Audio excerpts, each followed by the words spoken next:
welcome to week 3 of Passage.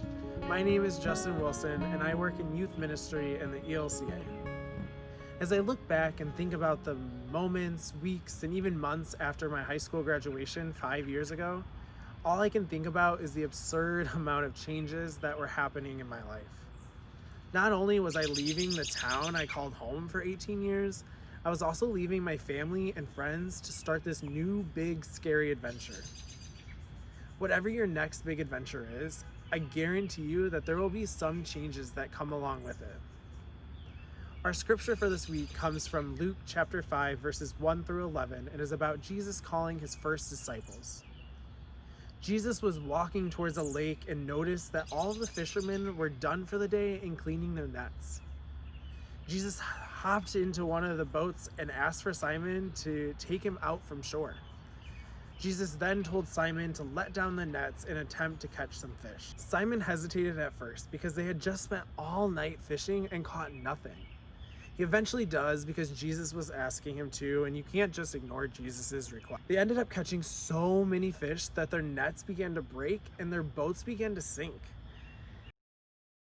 They were so amazed that Simon fell at Jesus' knees and said, "Go away from me. I am a sinful man," as if he didn't deserve this. Then when Jesus said to Simon, quote, "Don't be afraid. From now on, you will fish for people." So they pulled their boats up from shore, left everything, and followed him. Now, I doubt any of you were on that exact same path as Simon and his friends. Working as a fisherman at night, casually running into Jesus, then catching literal boatloads of fish, to finally being called to fish for people. But hang in there with me. The past few months, we've all witnessed so many changes. Still today, at this very moment, we are experiencing an ongoing global health crisis mixed with an economic crisis and a civil rights crisis. Anxiety and fear have washed over this country and our world. From a shift in how we hang out with our distant relatives and our friends to how we worship, how we work or go to school, and even our dinner table conversations. It has all changed. I think about the fishermen in this story. When Jesus called them to follow and to start fishing for people, they didn't just leave their boats behind. They left their families, their friends, their everything for this new adventure. And Jesus commanded them to not be afraid and to trust him. This past spring was just the start of the many changes that are in store for you this year. Soon you'll be called on to that next big adventure of yours. You'll likely leave behind some of your friends and family, and maybe even your house and maybe your boats if you have boats. But in all seriousness, some of these relationships are still likely to change, even if you don't leave. All sorts of emotions must have filled these early disciples. Even though Jesus said, "Do not be afraid," let's be honest, half of them were probably afraid. Grief of missing out on things back home, fear of not knowing what fishing for people really entails, and maybe some anxiety of what's in it for the future.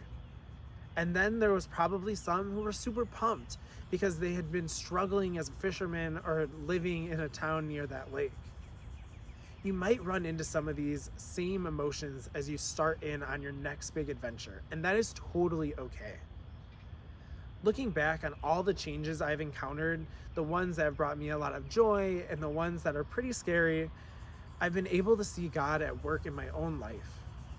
Whatever happens, God has promised not to abandon me.